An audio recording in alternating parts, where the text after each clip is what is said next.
What is going on, everybody? Thank you guys so much for joining me today.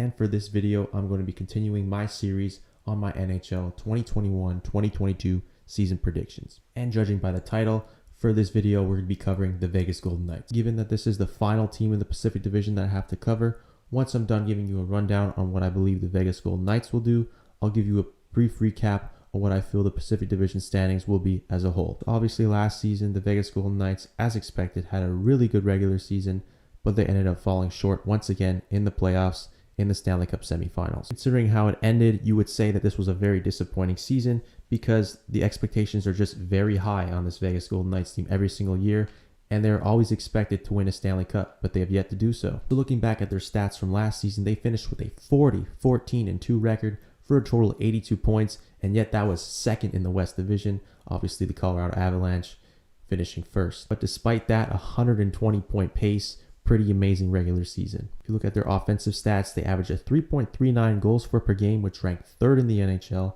and a 17.8% power play percentage, which ranked 22nd. Looking at their defensive stats, they averaged a 2.18 goals against per game, which ranked first in the NHL, and an 86.8% penalty kill percentage, which also ranked first in the NHL. If you look at this team, apart from their power play, there's really no glaring weaknesses. Very good offensive team and an elite defensive team. Taking a look at their top 5 scorers from last season, their leading scorer being Mark Stone, who scored 21 goals and added 40 assists for 61 points. He really took his game to another level this season, averaging over a point per game, which I don't think he ever did up to this point. Just an elite two-way winger, one of the best in the game, no question about that. And then in second, there was Max Pachuretti, who only played 48 games, but he did manage to score 24 goals and 27 assists for 51 points. You know, Pachuretti's not a guy that you would expect to score over a point per game. His chemistry with Mark Stone is just amazing, and those two just really feed off of each other. And of course, Max Pachuretti is a perennial 20-30 goal scorer year in and year out, so you expect a lot of production from him, but obviously he took his game to another level this past season. And then third, we have Jonathan Marchessault, who in 55 games scored 18 goals and 26 assists for 44 points. Of course, Marchessault we all know is a very solid second-line winger,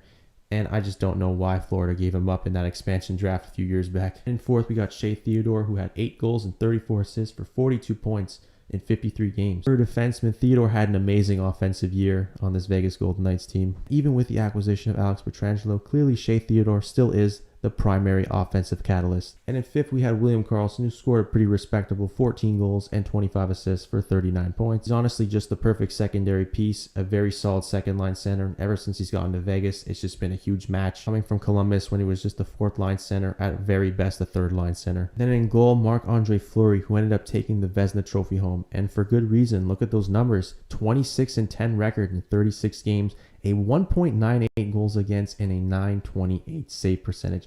Absolutely outstanding. Which makes me wonder, despite their cap issues, why would you trade a guy like that? It makes no sense. But whether it would have been Fleury or Robin Lehner as a starting goaltender next season, this is still a very complete team and should be a Stanley Cup contender and probably going to be one of the best teams in the league next season. So entering this season for Vegas, honestly, expectations should be just as high, if not higher. Returning to a Pacific Division that's very weak, it should only benefit this team, honestly. Not to spoil my expectations, but I feel like it's a formality that they easily finish first in this division. Although trading away Fleury is still a weird one for me to process, I feel like they did improve their depth a little bit, and we'll go over that now. So they didn't add anybody to their top 6, but they definitely did improve that third line, adding Nolan Patrick, who's still a young center and can still resurrect his career in that role. And of course, they also added Evgeny Dadonov, who can be a very good depth scorer on that third line for them. He was a proven 20-goal scorer in the past with the Panthers, so I feel like he could probably contribute some pretty decent totals on a third line. However, they did lose Nick Holden, who's a bit of an older depth defenseman, so it's not really a huge loss. And they also traded a young center in Cody Glass, who didn't quite work out in this Vegas system. And of course, like we mentioned, Marc-Andre Fleury being traded, still can't get over that. But regardless, I still think Robin Lehner is a very good starting goaltender,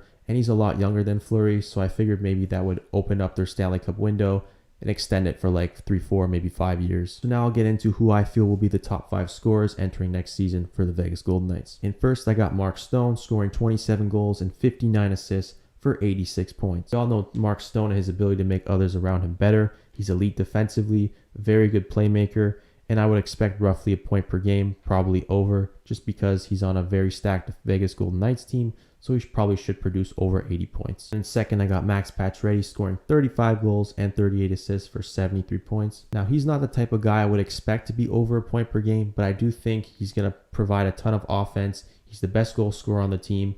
Being fed by Mark Stone, he should score at least 30 plus goals, as he has been a perennial 30 goal scorer throughout his entire career. One thing I will say is I feel like there's a little bit of misconception when it comes to Max Pachuretti, and people seem to assume that the only reason he's providing all this offense and scoring all these goals is because he played with Mark Stone. But let me ask you, who was he playing with in Montreal exactly? I mean, the best players he was playing with, what, David Desharnais, Thomas Plekanec, still providing 30 goals a year. I don't want to hear any of that bullshit. And then I have a two-way tie for third. Firstly, I got Jonathan Marchessault scoring 24 goals and 36 assists for 60 points. Honestly, him on the second line with William Carlson and Riley Smith have had a ton of chemistry ever since that trio formed in the 2017-18 season.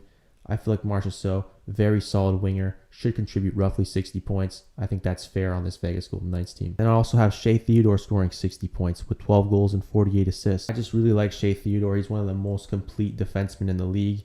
Very solid defensively.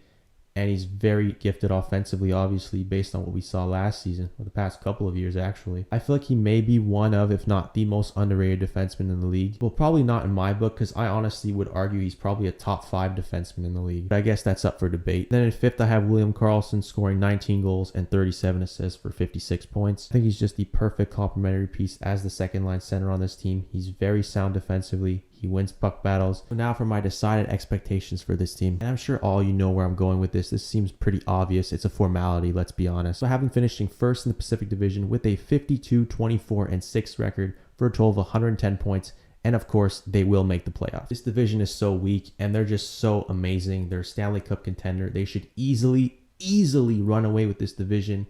And I have them winning the division by double digits in points. Whether they finally get that Stanley Cup, I'm not too sure, but obviously they're going to try to run it back with this core because it's a very talented roster all around. Anything less than winning a Stanley Cup in Vegas would be considered a massively disappointing year. Okay, so to wrap up my Pacific Division, I'm going to give you guys a quick recap on how I see this division playing out this upcoming year. So in first, I have Vegas, like I said, 110 points.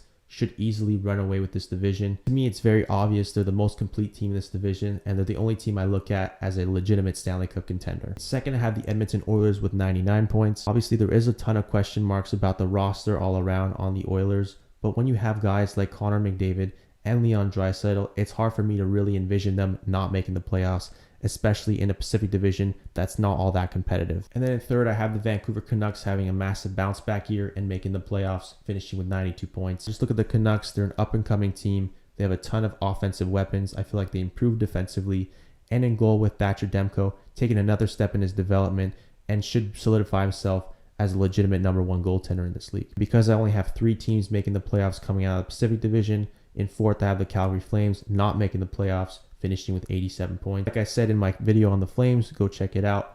On paper, they are a very stacked team and they should make the playoffs, but I've lost faith in them and I just think they're too inconsistent year in and year out and I just don't know what to expect. So for right now, I'm predicting them to finish fourth and not making the playoffs. And in fifth, I have the new franchise in the NHL, the Seattle Kraken, finishing with 84 points. Seattle's kind of a wild card for me, being it's their first year. I think a lot of people look at the team on paper and think they're going to be total dog shit.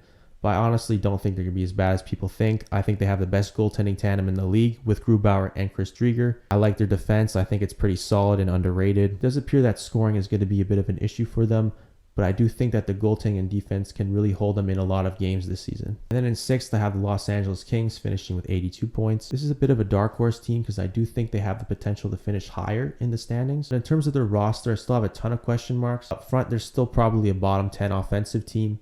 They have a lot of young guys coming in. I'm not exactly sure what type of impact they'll make. Maybe they'll underachieve, but maybe they'll do a lot better than I expect. On defense, like I mentioned in the LA Kings video, there's not a ton of talent right now outside of True Doughty, but even him, he's on the decline a bit. And in goal, they have a young Calvin Peterson, but he still has ways to go to prove to everybody that he's a legitimate starting goaltender. And in seventh, I have the Anaheim Ducks finishing with 71 points. This is another young team, but they have John Gibson who can steal them a ton of games.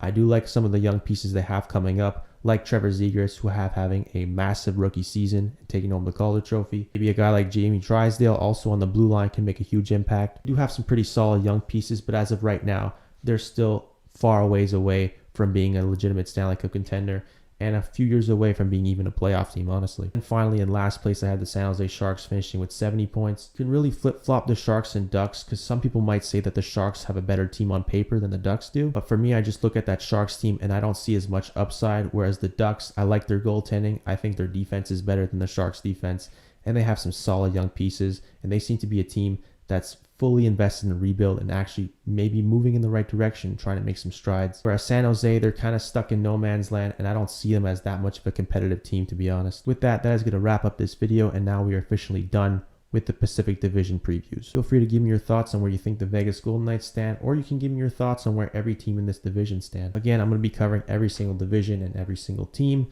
so stay tuned for those next teams upcoming. Thank you guys so much for watching this video. Click like if you liked it, and please consider subscribing to the channel.